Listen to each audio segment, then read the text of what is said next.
الحمد لله نحمده ونستعينه ونستغفره ونؤمن به ونتوكل عليه ونعوذ بالله من شرور أنفسنا ومن سيئات أعمالنا من يهده الله فلا مضل له ومن يضلله فلا هادي له ونشهد أن لا إله إلا الله وحده لا شريك له ونشهد أن سيدنا وسندنا ومولانا محمدا عبده ورسوله أرسله الله بالحق بشيرا ونذيرا وداعيا إلى الله بإذنه وسراجا منيرا. أما بعد فقد قال الله تبارك وتعالى في القرآن العظيم في فرقان الحميد: فأعوذ بالله من الشيطان الرجيم بفضل بسم الله الرحمن الرحيم. وإذ قال ربك للملائكة إني جاعل في الأرض خليفة قالوا أتجعل فيها من يفسد فيها ويسفك الدماء ونحن نسبح بحمدك ونقدس لك قال إني أعلم ما لا تعلمون. وعلم آدم الأسماء كلها ثم عرضهم على الملائكة فقال أنبئوني بأسماء هؤلاء إن كنتم صادقين. قالوا سبحانك لا علم لنا إلا ما علمتنا إنك أنت العليم الحكيم. صدق الله العليم. وقال نبينا رسول الله صلى الله عليه وسلم: الحكمة ضالة المؤمن، أو كما قال عليه الصلاة والتسليم. سبحانك لا علم لنا إلا ما علمتنا إنك أنت العليم الحكيم. رب اشرح لي صدري ويسر لي أمري واحلل عقدة من لساني يفقهوا قولي. اللهم صل على سيدنا محمد وعلى آل سيدنا محمد وبارك وسلم عليه. அல்ஹம்துலில்லாஹ். அல்லாஹ்வினுடைய மிக பெரும் கிருபையினால் உன்னதமான முஹர்ரம் மாதத்தினுடைய ஒரு ஜும்ஆவுடைய தினத்திலே அல்லாஹு தஆலா நம்மை எல்லாம் ஒன்று திரட்டி அமர வைத்திருக்கிறார். இன்றைய நாளில் இந்த மாதத்தில் அல்லாஹு தஆலா தரக்கூடிய அனைத்து விதமான பாக்கியங்களுக்கும் சொந்தக்காரர்களாக நம் அனைவரையும் ஆக்கியருள் புரிவானாக. ஆமீன். அல்லாஹு ஜல்ல ஷானுஹு வ தஆலா என்னென்ன இடர்கள் எல்லாம் நம்முடைய வாழ்நாளில் வந்துவிடக்கூடாது என்பதாக நாம் அச்சப்படுகிறோமோ அத்தனை இடர்களை விட்டும் ஆபத்துகளை விட்டும் நோய் நொடிகளை விட்டும் நம்மை அப்புறப்படுத்தி ஆரோக்கியமான சந்தோஷமான மகிழ்ச்சியான நல்ல வாழ்க்கையை அல்லாஹு தஆலா நல்ல அமல்களுடன் கூடிய நீண்ட ஆயுளை நம் அனைவருக்கும் தந்தருள் புரிவானாக. ஆமீன். அன்பானவர்களே, அல்லாஹு ஜல்ல ஷானுஹு வ தஆலா நமக்கு கொடுத்திருக்கக்கூடிய மிகப்பெரிய ஒரு பாக்கியம் இந்த தீனுல் இஸ்லாம் என்கின்ற ஒரு பாக்கியம். அல்யௌம அக்மல்து லக்கும் தீனக்கும் வ அத்மம்து அலைக்கும் நிஅமதி வ ரதீது லக்குமுல் இஸ்லாம தீனா. இன்றைய தினத்திலே உங்களுக்கு சம்பூர்ணமாக்கப்பட்ட மனிதனுக்கு தேவையான எல்லா விஷயங்களையும் உள்ளடக்கி இருக்கக்கூடிய எல்லா அம்சங்களையும் பரிபூர்ணமான முறையில் சொல்லி முடிக்கப்பட்ட ஒரு அற்புத வழிகாட்டியாக இருக்கக்கூடிய வழிகாட்டுதலாக இருக்கக்கூடிய இந்த தீனுல் இஸ்லாத்தை இன்றைய தினத்திலே உங்களிடத்திலே ஒப்படைத்து விட்டேன் என்பதாக அல்லாஹு தஆலா சொல்லக்கூடிய அந்த வசனத்தில் தன்னுடைய எல்லா நிஅமத்தினுடைய நிபுணத்துவமாக அதனுடைய தீர்ச்சியாக அல்லாஹு தஆலா இந்த தீனுல் இஸ்லாத்தை நமக்கு கொடுத்திருக்கிறார். இந்த தீனுல் இஸ்லாத்தை நாம் தான் சரியான முறையிலே பயன்படுத்தாமல் இருக்கின்றோமே தவிர இந்த தீனுல் இஸ்லாத்திலே எந்த ஒரு குறையும் இல்லை என்பதை ஆய்வு கண் கொண்டு நாம் பார்க்கின்ற பொழுது அவ்வப்பொழுது அதை நாம் அறிந்து கொள்கிறோம். சாதாரணமாக இந்த தீனுல் இஸ்லாத்தை நாம் முறையாக பயன்படுத்தவில்லை என்பதற்கு மிகப்பெரிய ஆதாரம் என்னவென்று சொன்னார், வெளிப்படையான ஆதாரம் என்னவென்று சொன்னார்,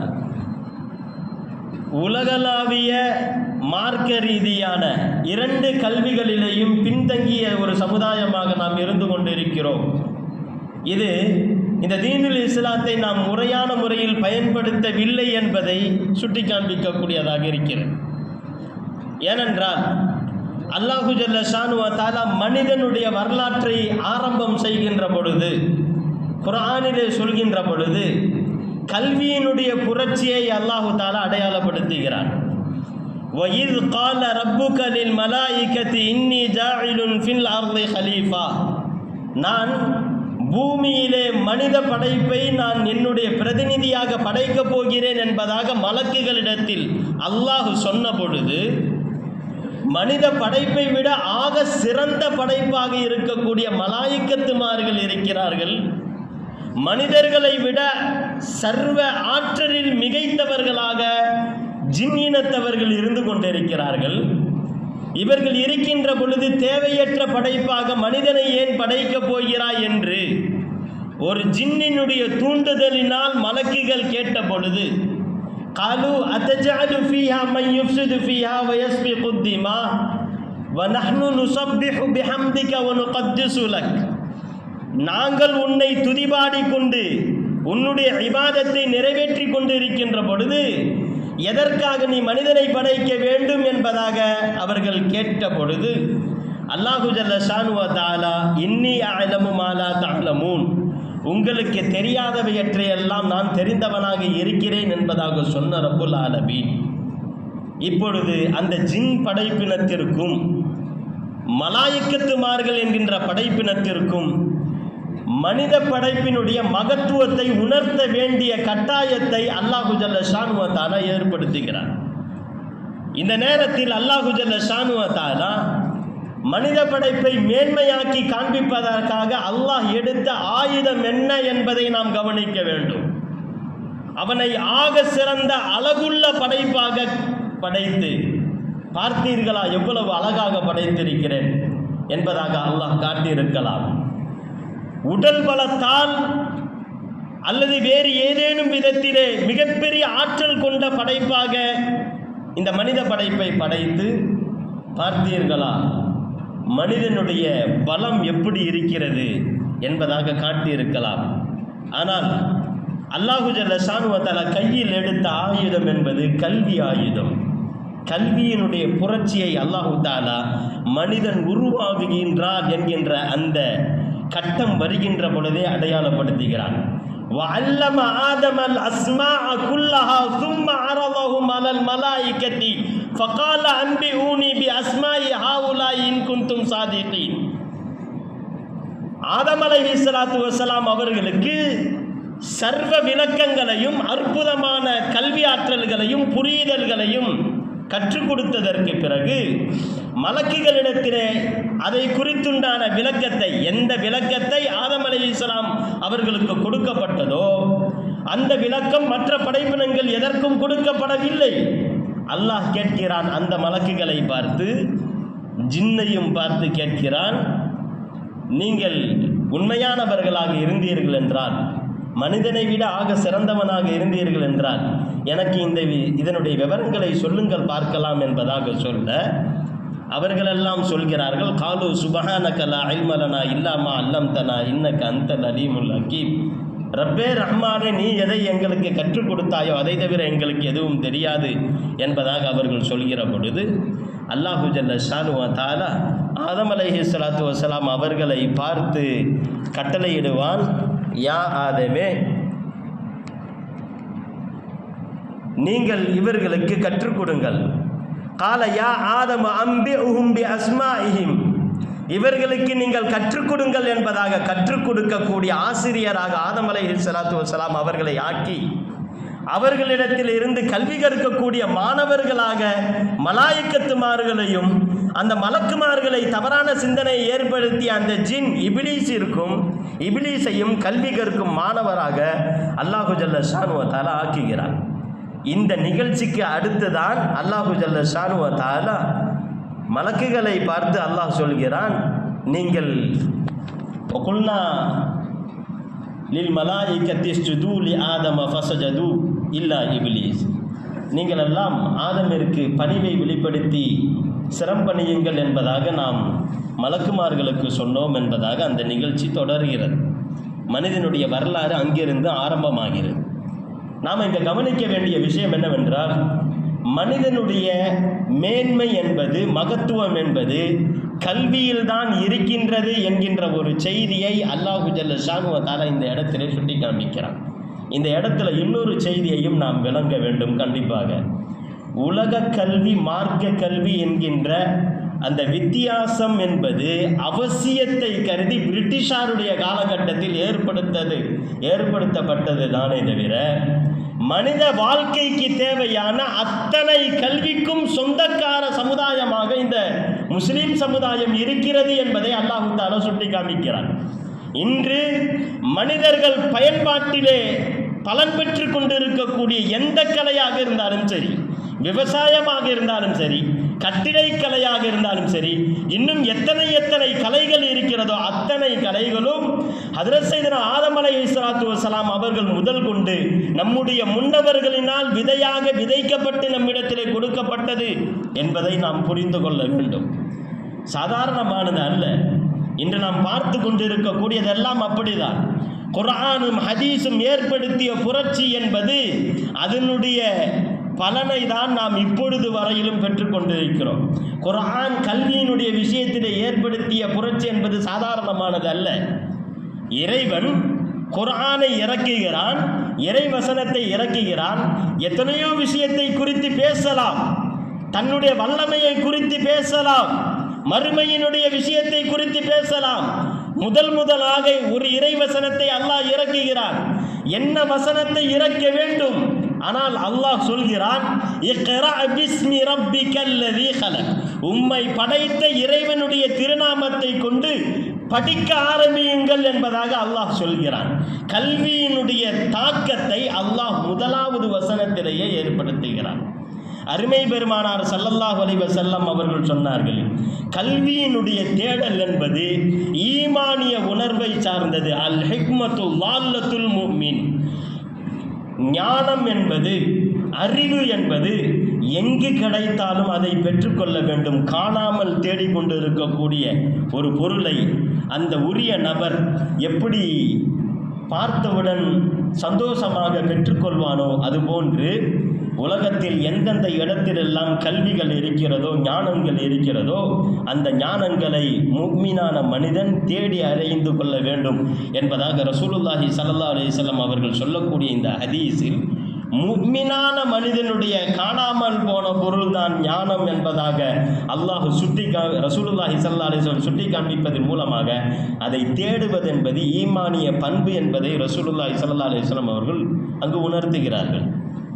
இன்னும் கல்வி பணி என்பது இறை பணியினுடைய ஒரு மிகப்பெரிய ஒரு சேவையோடு பிணைந்திருக்கிறது என்பதையும் பெருமானார் ஸல்லல்லாஹு அலைஹி வஸல்லம் அவர்கள் சொல்கிறார். இன்னமா புஇஸ்து முஅல்லிமா, நான் அனுப்பப்பட்டது கல்வி கற்றுக் கொடுக்கும், ஒழுக்கத்தை கற்றுக் கொடுக்கும் ஆசிரியராக அனுப்பப்பட்டிருக்கிறேன் என்று பெருமானார் ஸல்லல்லாஹு அலைஹி வஸல்லம் அவர்கள் சொல்கிறார்கள். இப்படி கல்வியோடு குர்ஆனும் ஹதீஸும் அதனுடைய தேடலை குறித்து, தேடலினுடைய ஆர்வத்தை குறித்து ஏற்படுத்தியதனுடைய புரட்சி என்பது இஸ்லாமிய முன்னவர்கள் எல்லா விஷயத்திற்கும் முன்னோடிகளாக இருந்து கொண்டிருந்தார்கள் என்பதை நாம் அறிகிறோம். சாதாரணமாக முஹம்மது பின் மூசா ரஹ்மத்துல்லாஹி அலைஹி 780 வாக்கிலே பிறந்து தன்னுடைய வாழ்க்கைகளை நடத்தவர்கள். 22 நட்சத்திரங்களினுடைய ஓட்டங்களை கணக்கில் வைத்து உலகத்திலே தீர்க்க ரேகை, அச்சரேகை அடிப்படையில் உலகத்தினுடைய வரைபடத்தை முதலாக அறிமுகம் செய்தவர்கள் முஹம்மது பின் மூசா ரஹ்மத்துல்லாஹி அலைஹி. கணிதத்துறையில் முதலாக தசம எண் முறையை அறிமுகம் செய்தவர்கள் அவர்கள்தான். முதலாக இந்த 1 2 எழுதுவதற்கு முன்பதாக இந்த ஜீரோவை அல்ஜீப்ரா என்பதாக அறிமுகம் செய்தவர்களும் அவர்கள்தான். என்றால் இன்று நிறைய விஷயங்களை லேபிள் மாற்றி, பெயர் மாற்றி அது நமக்கு சொல்லிக் கொடுக்கப்படுகிறது தவிர, நம்முடைய பிள்ளைகளுக்கு நம்முடைய அசல் வரலாற்றை நாம் போதித்து கொடுக்க வேண்டிய கட்டாயத்தில் நாம் இருந்து கொண்டு இருக்கிறோம். அதுபோன்று இப்ராஹிம் இப்னு ஹபீப் ரஹ்மத்துல்லாஹி அலைஹி அவர்கள் தான் இந்த உலகத்தில் முதலாக அஸ்ட்ரோலாப் என்று சொல்லக்கூடிய சூரியனினுடைய உயர்வை கணக்கிடக்கூடிய கருவியை அந்த காலத்திலேயே முதலாக கண்டுபிடித்த நபர் என்பதாக பார்க்கிறோம்.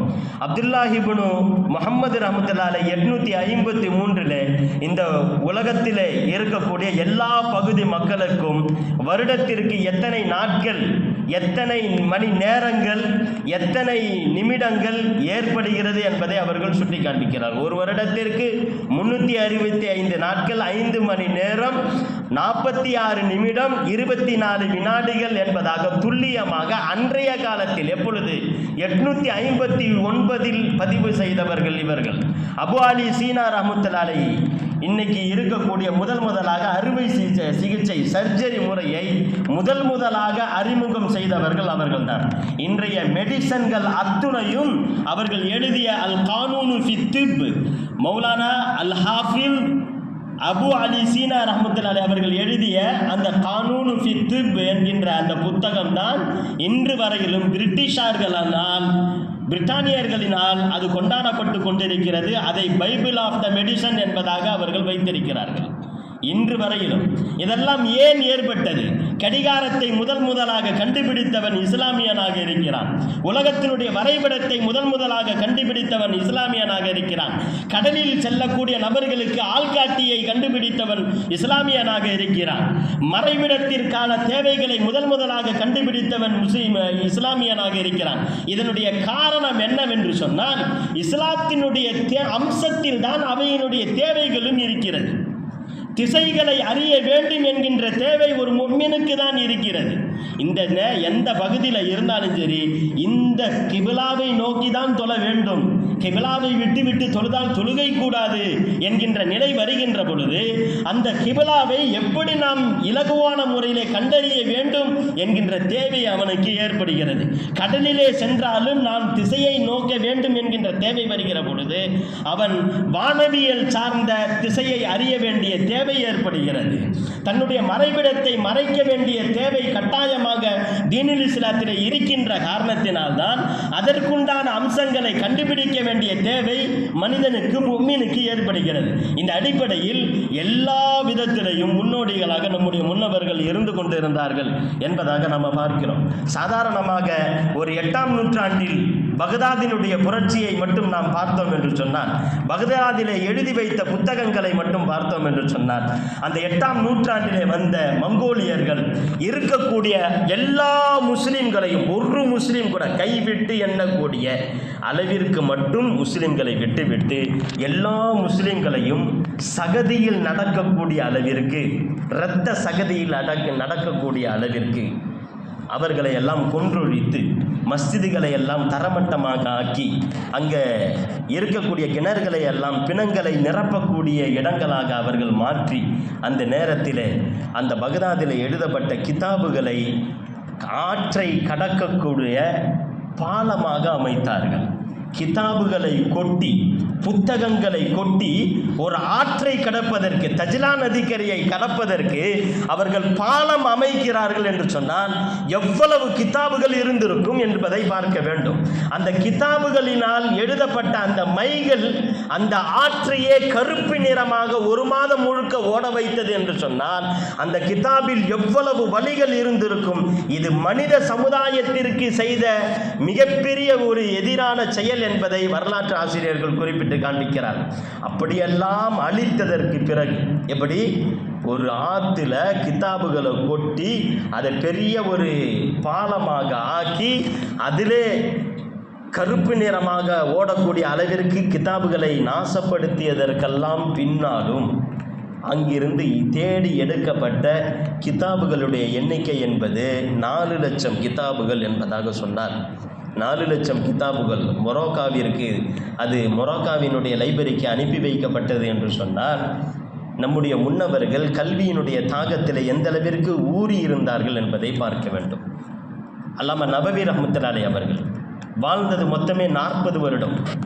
மொத்தமே 40 வருடம். இதில் பார்க்கணும், அதில் அவர்கள் ஓதி முடித்தது 20வது வயது. 20வது வயசில் அவர்கள் ஓதி முடிக்கிறார்கள். இந்த சமுதாயத்திற்காக அவர்கள் எழுதி வைத்த கிதாபுகளுடைய எண்ணிக்கை எவ்வளவு தெரியுமா? சுபஹானல்லாஹ், அவர்கள் சொன்னார்கள், ஃபகத் தரக மினல் முஅல்லிஃபாத்தி லவ் குஸ்ஸிம அலா சினீன ஹயாத்திஹி லகான நஸீபு குல்ல யௌமின் குர்ராசத்தை. அவர்களுடைய மொத்த வாழ்க்கையை 40 வருடம், 40 வருடத்தில் எத்தனை நாட்கள் வாழ்ந்திருப்பார்கள்? 40 வருஷத்துக்கு எத்தனை நாள்? ஒரு வருஷத்துக்கு 365 நாள்னா 40 வருஷத்துக்கு எத்தனை நாள்? ஒவ்வொரு நாளுக்கும் 2 கிதாபுகள் வீதம் என்று வைத்தால் அவர்களுடைய கிதாபுகளுடைய எண்ணிக்கையை நம்மினால் அடைய முடிகிறது, உணர முடிகிறது என்பதாக வரலாற்று ஆசிரியர்கள் குறிப்பிட்டு காண்பித்தார்கள் என்றால், எந்த அளவிற்கு அவர்கள் மார்க்கத்தினுடைய செய்தியை பரப்ப வேண்டும், கிதாபுகளை எழுத வேண்டும், அதனுடைய பேராசை கொண்டவர்களாக இருந்தார்கள். மார்க்கத்தை எப்படியாவது போதிக்க வேண்டும் என்கின்ற அவர்களுடைய பேராசை அல்லாஹ் அவர்களுக்கு அவர்களுடைய எண்ணத்தின் அடிப்படையிலே அவர்களுடைய வாழ்க்கையிலே ஏற்படுத்திய நேரத்தினுடைய பரக்கத்துக்கள் எப்படி இருந்தது என்பதை நாம் பார்க்கிறோம். அல்லாமா இப்னுல் ஜௌசி ரஹ்மத்துல்லாஹி அலைஹி, சுப்ஹானல்லாஹ், இப்னுல் ஜௌசி ரஹ்மத்துல்லாஹி அவர்கள் கிதாபுகளை எழுதுவார்கள். வருடத்திற்கு அவர்கள் 50லிருந்து 60 வரையிலும் உண்டான ஜில்துகள், ஜில்துன்னா பாகங்கள், 50லிருந்து 60 பாகங்களை கொண்ட கிதாபுகளை வெளியிடக்கூடியவர்களாக இருந்தார்கள் என்பதாக அவர்கள் சொல்லி காண்பிக்கிறார். இப்னு ஜௌசி ரஹ்மத்துல்லாஹி அவர்களுடைய பேரப்புள்ள அவர்கள் சொல்றார்கள், என்னுடைய தகப்பனாருடைய தகப்பனார், பாட்டனார் அவர்கள் மிம்பர் படியிலே நின்று கொண்டு சொன்னதை நான் என்னுடைய காதுபட கேட்டிருக்கிறேன். கதபுத்து பி இஸ்பி ஹாத்தைனி அல்ஃபை முஜல்லிதா. நான் என்னுடைய இந்த 2 விரல்களினால் 2 லட்சம் கிதாபுகளை இந்த சமுதாயத்திற்கு நான் எழுதி வைத்திருக்கிறேன் என்பதாக சொல்லியிருக்கிறார்கள். இந்த இப்னு ஜௌசி ரஹ்மத்துல்லாஹி ஹதீஸுகளை எழுதி தீட்டி, அன்றைய காலத்தில் பேனா இல்லை, பால் பெண்ணெல்லாம் இல்லை, இங்கி பேனெல்லாம் இல்லை, அது கூர்மை, ஒரு மையிலே தொட்டு எழுத வேண்டும். கூர்மை ஏனாயிருச்சுன்னா பென்சில் சீவுற மாதிரி சீவி எழுத வேண்டும். இப்படி சீவி எழுதிய அந்த பென்சிலினுடைய துகள்கள் மட்டும் எவ்வளவு ஒரு பெரிய ஒரு கிடவுனிலை அடைக்கக்கூடிய அளவிற்கு இருந்தது. அவர்கள் தன்னுடைய சக மாணவர்களிடத்திலையும் தன்னுடைய பிள்ளைகளிடத்திலும் வசியத்து செய்திருந்தார்கள். நான் அன்ன பராயத்தை அக்லாமி இப்னுல் ஜௌசி அல்லதி கதப பிஹா அல் ஹதீஸ், ஹதீஸை இப்னுல் ஜௌசி ரஹ்மத்துல்லாஹி அவர்கள் எழுதிய அந்த பென்சில் துகள்களாகிறது. ஜமாத்து ஃபஹஸல மின்ஹா ஷைஉன் கதீருன் ஃபௌஸ அன் யஸ்ஹன பிஹல் மா அல்லதி யுஸல் பிஹி பஅத மௌதி. தன்னுடைய மரணத்திற்கு பின்பு தன்னுடைய மரணத்தை குளிப்பாட்டுவதற்காக, தன்னுடைய உடலை குளிப்பாட்டுவதற்காக ஹதீஸை எழுதி நான் சேர்த்து வைத்திருக்கக்கூடிய அந்த பென்சில் துகள்களை எரித்து அந்த தண்ணீரில் தான் என்னை நீங்கள் குளிப்பாட்ட வேண்டும் என்பதாக வசியத்து செய்துவிட்டு சென்றார்கள். அதே போன்று அந்த அவர்களுடைய உடல் மரணமானதற்கு பின்பு அவர்கள் எழுதிய பென்சில் துகள்களை எரித்துதான் அந்த தண்ணீரை சூடு செய்யப்பட்டது. அந்த தண்ணீரை கொண்டுதான் அவர்களுக்கு குளிப்பாட்டப்பட்டது என்பதாக வரலாற்று ஆசிரியர்கள் கூறிவிட்டு சொல்கிறார்கள். இவர்களுடைய ஜனாசாவை குளிப்பாட்டுவதற்காக எரிக்கப்பட்ட அந்த பென்சில் துகள்களுடைய அந்த போக மீதி 3 பங்குகள் மிச்சமாக இருந்தது என்பதாக வரலாற்று ஆசிரியர்கள் குறிப்பிட்டு காமிக்கிறார்கள். என்றால் அன்ற நம்முடைய முன்னவர்களுடைய கல்வியினுடைய தேட்டம் எந்த அளவிற்கு இருந்தது என்பதை நாம் பார்க்கிறோம். கல்வியினுடைய தேட்டம் இன்னைக்கு மனிதனுடைய வாழ்க்கையில் மிக 2 காகிதங்கள் மிக முக்கியமானவைகளாக இருக்கிறது. மனிதனுடைய வாழ்க்கையில் 2 காகிதங்கள் அத்தியாவசியமானவை. ஒரு காகிதம், அந்த காகிதத்தின் மீது அவன் அதிக நேசத்தை வைக்கின்ற பொழுது அவன் சிறுமைப்பட்டவனாக, கேவலமான மனிதனாக மாறுகிறான். இன்னொரு காகிதம் இருக்கிறது, அந்த காகிதத்தை அதிகமாக நேசிக்க ஆரம்பிக்கின்ற பொழுது அவன் மேம்பட்ட மனிதனாக மாறுகிறான். முதலாவது காகிதம், எந்த காகிதத்தை நேசித்தால், எந்த காகிதத்தை பிரியம் கொண்டால் அவன் சிறுமைப்பட்டவனாக மாறுகிறான். பணத்தினுடைய காகிதங்கள், பேப்பர். பணத்தை ஒருவன் நேசிக்க ஆரம்பிக்கிறான், பணத்திற்காக கொலை செய்கிறான், பணத்திற்காக பேராசை கொண்டவனாக மாறுகிறான், பணத்திற்காக அந்த காகிதத்திற்காக அவன் பொய் சொல்லக்கூடியவனாக ஆகிறான், அந்த காகிதத்திற்காக அவன் மோசடி செய்யக்கூடியவனாக ஆகிறான். எல்லா தீய செயல்பாடுகளும் அந்த காகிதத்தினுடைய நேசத்தினால் வந்தது. இன்னும் ஒரு காகிதம் இருக்கிறது, ஒரு மனிதனை பக்குவப்படுத்தி நேர்வழிப்படுத்தக்கூடிய புத்தகங்கள். அந்த புத்தகங்களை அவன் நேசிக்க ஆரம்பிக்கின்ற பொழுது பொழுது அவன் மேம்பட்ட மனிதனாக மாறுகிறான், அவன் சிறப்பிற்குரியவனாக மாறுகிறான் என்பதை நாம் பார்க்கிறோம். சாதாரணமான விஷயம் அல்ல முன்னோர்களுடைய கல்வியினுடைய தேட்டம் என்பது. இமாம் அஹ்மது பின் ஹம்பல் ரஹ்மத்துல்லாஹி அவர்களுக்கும் அவர்களுடைய காலத்தில் வாழ்ந்த ஒரு அரசனுக்கும் ஒரு கொள்கை ரீதியான பிரச்சனை வந்துவிடும். பொதுவாகவே இந்த ஹாரிஜியாக்கள் போன்ற கொள்கை கொண்டவர்களுக்கு தன்னுடைய கருத்தை ஏற்காவிட்டால் அவன் காஃபிர், தன்னுடைய கருத்தை ஏற்காவிட்டால் அவன் மரணிக்க வேண்டும், அவனை கொல்ல வேண்டும், அவன் முஃமின் அல்ல, அவன் முஸ்லிம் அல்ல என்பதாக ஒதுக்கக்கூடிய மனநிலை என்பது இந்த ஹாரிஜியாக்கள் போன்ற மனநிலை கொண்டவர்களுக்கு இருக்கும். அந்த அடிப்படையிலே முஅ்தஸிலா கொள்கையை கொண்ட அவன் அஹ்மது பின் ஹம்பல் ரஹ்மத்துல்லாஹி அவர்களுக்கு மரண தண்டனை கொடுக்க வேண்டும் என்பதாக முடிவு செய்கிறான். அஹ்மது பின் ஹம்பல் ரஹ்மத்துல்லாஹி ஒரு கருத்து சொல்கிறார்கள், அந்த கருத்தை அவனால் ஏற்க முடியவில்லை. இந்த கருத்தை நீ மாற்றாவிட்டால் நான் உனக்கு மரண தண்டனை கொடுப்பேன் என்பதாக அஹ்மது பின் ஹம்பல் ரஹ்மத்துல்லாஹி அவர்கள் சொல்கிறார்கள். அஹ்மது பின் ஹம்பல் ரஹ்மத்துல்லாஹி அவர்களை மேடையிலே நிறுக்க வைக்கப்படுகிறது. வெள்ளிக்கிழமை எல்லா மக்களுக்கும் மத்தியிலே வைத்து இவரை தண்டனையிலே ஏற்ற வேண்டும் என்பதாக முடிவு செய்யப்படுகிறது. அஹ்மது பின் ஹம்பல் ரஹ்மத்துல்லாஹி அவர்கள் மிகப்பெரிய ஒரு கல்வி மகான், ஹதீஸ்களை தொகுத்த மிகப்பெரிய ஒரு மேதை வந்து நிற்கிறார்கள். இவர்களுக்கு முன்பதாக சில கைதிகளை கொண்டு வரப்பட்டு அவர்களை எல்லாம் வரிசையாக வெட்டுகிறான். வெட்டியதற்கு பின்பு ஒவ்வொரு தடவையும் அஹ்மது பின் ஹம்பல் ரஹ்மத்துல்லாஹி அவர்களை பார்த்து சைக்கினை செய்கிறார். இந்த நிலைதான் உனக்காக போகிறது, என்ன உன்னுடைய கருத்திலிருந்து நீ விடைபெறுகிறாயா, மாற்றம் கொள்கிறாயா என்பதாக கேட்க கல்வி அந்த கொள்கை உறுதியில் இருந்த அஹ்மது பின் ஹம்பல் ரஹ்மத்துல்லாஹி அவர்கள் ஸ்தரமாக நின்று கொண்டிருக்கிறார். கடைசியாக அஹ்மது பின் ஹம்பல் ரஹ்மத்துல்லாஹி அவருடைய வசம் வருகிறது. ஜல்லாது என்பதாக தலையை வெட்டக்கூடியவன் நின்று கொண்டிருக்கிறான். இப்பொழுது அஹ்மது பின் ஹம்பல் ரஹ்மத்துல்லாஹி அவர்களுடைய நிலையை பார்த்து எல்லோரும் பரிதாபத்தோடு நின்று கொண்டிருக்கிறார்கள். எவ்வளவு பெரிய சீதேவி, இரவு வணக்கங்களை எல்லாம் சிறப்பான முறையிலே நிறைவேற்றியவர்கள், தன்னுடைய வாழ்நாள் முழுக்க ஹதீஸ்களுக்காக தன்னுடைய வாழ்க்கையை அர்ப்பணம் செய்தவர்கள், ஹதீஸ்களை தன்னுடைய சமுதாயத்திற்கு போதிப்பதற்காக எத்தனை சிரமங்களை மேற்கொண்டவர்கள், தன்னுடைய வாழ்க்கையில் யாரையும் பற்றி அவதூறாக பேசியவர்கள் இல்லை, யாரையும் பற்றி அவர்கள் எந்த ஒரு இடரையும் கொடுத்தது இல்லை. இவர்களுக்கு இந்த நிலைமையா என்பதாக வருத்தப்பட்டு கொண்டு இருக்கக்கூடிய இந்த நேரத்தில் அஹ்மது பின் ஹம்பல் ரஹ்மத்துல்லாஹி அவர்களிடத்திலே கடைசி ஆசையாக என்ன ஆசை என்பதாக கேட்கப்படுகிறது. அஹ்மது பின் ஹம்பல் ரஹ்மத்துல்லாஹி அவர்கள் உடனடியாக மேலே அன்னார்ந்து பார்க்கிறார்கள், தூரத்திலே பார்க்கிறார்கள். அந்த நபரிடத்திலே பேச வேண்டும் என்பதாக ஒரு நபரை சுட்டி காண்பிக்கிறார்கள். கூட்டத்தில் இருந்த அந்த நபருக்கோ மிகுந்த ஒரு ஆனந்தம், என்ன சொல்ல போகிறார்கள் என்று தெரியவில்லை. ஓடோடி வருகிறார். வந்து இமாம் அவர்களை என்ன சொல்லுங்கள், தாராளமாக சொல்லுங்கள், உங்களுக்கு ஏதேனும் நான் உதவி செய்ய வேண்டுமா, என்னிடத்தில் என்ன உதவி தேடப் போகிறீர்கள், நான் என்ன அவ்வளவு பெரிய நபரா என்பதாக கேட்கிறார்கள். அஹ்மது பின் ஹம்பல் ரஹ்மத்துல்லாஹி அவர்கள் கேட்கிறார்கள், அல்லமு இந்த இமாம் ஷாஃபிஈ ரஹ்மத்துல்லாஹி, நீங்கள் இமாம் ஷாஃபிஈ ரஹ்மத்துல்லாஹி அவர்களிடத்தில் மண்டியிட்டு என்கிற மாணவர் தானே என்று கேட்கிறார்கள். ஆமாம், நான் இமாம் ஷாஃபிஈ ரஹ்மத்துல்லாஹி அவருடைய மாணவர் தான் என்பதாக சொல்ல, அன தில்மீது இமாம் ஷாஃபிஈ ரஹ்மத்துல்லாஹி, நானும் இமாம் ஷாஃபிஈ ரஹ்மத்துல்லாஹி அவருடைய மாணவர் தான்.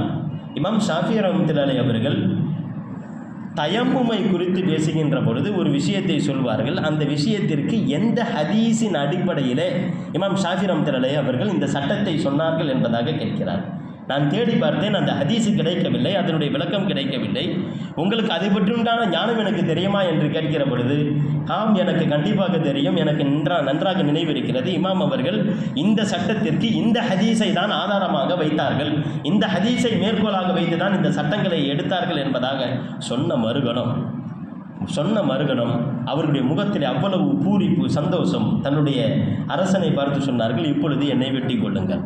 எனக்கு ஒரே ஒரு கவலை இருந்தது, என்னுடைய கல்வியினுடைய தாகத்தில் இந்த ஒரு விஷயம் மட்டும் தெரியாமல் இருந்தது. இப்பொழுது நான் தெரிந்து கொண்டேன், கல்வியினுடைய தாகத்தை தீர்த்து கொண்டேன், இப்பொழுது என்னை வெட்டுங்கள் என்பதாக சொல்லுகின்ற பொழுது, இப்பேற்பட்ட கல்வி ஞானம் கொண்ட பெருமகன் கண்டிப்பாக அவன் தவறிழைத்தவனாக இருக்க மாட்டான் என்று அஹ்மது பின் ஹம்பல் ரஹ்மத்துல்லாஹி அவர்களை விடுவித்தார்கள் என்பதாக நாம் பார்க்கிறோம். இங்கு கவனிக்கக்கூடிய விஷயம் என்னவென்று சொன்னால், அவருடைய சிந்தனைகள், அவர்களுடைய பொழுது நேரங்கள் அத்துணையும் கல்வியை சார்ந்த மேம்பாட்டை குறித்துண்டான விஷயத்திலே இருந்தது. இன்னைக்குள்ள நிலைமை என்ன தெரியுமா, ஒரு முதியவருடைய நிலைமை கூட எப்படின்னா, அன்னைக்குள்ள காலகட்டத்தில எல்லாம் ஒரு பேப்பர் படிக்கக்கூடிய நிலைமையெல்லாம் இருந்துச்சு. இன்னைக்கெல்லாம் அப்படியெல்லாம் இல்லை. பேப்பர் போடுறவனும் குறைஞ்சிட்டான், பேப்பர் படிக்கிறவங்களும் குறைஞ்சாச்சு, நாளிதழ்கள் வாசிக்கிறவங்களாம் குறைஞ்சாச்சு. ஏதாச்சும் ஒன்றுனா வயசான காலத்தில் ஏதாச்சும் ஒன்றுன்னா ஃபோனை எடுத்து வச்சுட்டு யூடியூப்பில் ஏதாச்சும் ஒன்று பார்க்குறது, அல்லது எத்தனையோ ஆப்புகள் இருக்குது, அந்த ஆப்பில் போய் ஏதாச்சும் ஒன்று பார்த்துக்கிட்டு இருக்குது.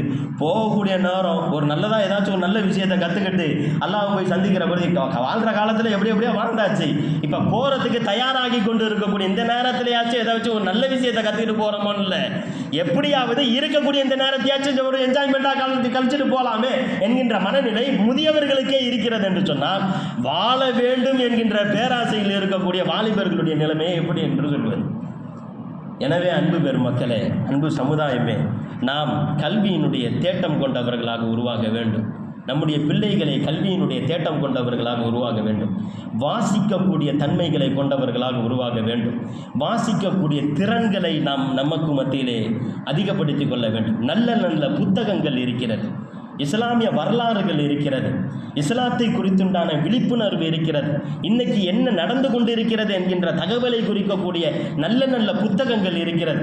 அந்த புத்தகங்களை நாம் படிக்கின்ற பொழுது வெறுமனே செவி வழியாக கேட்கக்கூடிய விஷயத்தை விட நாம் அதை படிக்கின்ற பொழுது ஏற்படக்கூடிய தாக்கம் என்பது நம்முடைய உள்ளத்திலேயும் தாக்கம் ஏற்படும், நம்முடைய சிந்தனைகளும் பரிசுத்தம் அடையும் என்பதில் எந்த ஒரு சந்தேகமும் இல்லை. அல்லாஹ் ஜல்ல ஷானு வ தஆலா அப்பேற்பட்ட நல்ல சூழலை நம் அனைவருக்கும் ஏற்படுத்தி தருவானாக. நம்முடைய